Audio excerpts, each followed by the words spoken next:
During our maintenance, we actually drain that tank and flush all of that stuff out of your tank. Okay, we want to get it to be clean again and ready to use again with a fresh, clean inside of your tank.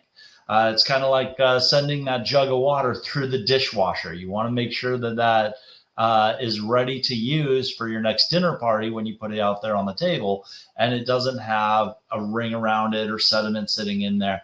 Same thing with your water heater. You want to make sure that water heater is fresh and ready to use, and we do this once a year. So if it sits too long, that sediment actually builds up past the point of draining your water heater.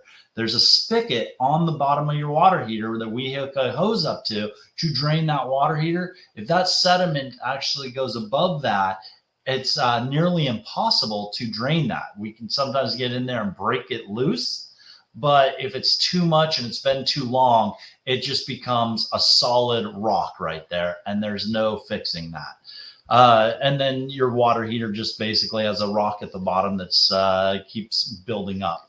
So we want to take care of that once a year and make sure that we stay within the manufacturer's suggested warranty and maintenance on it.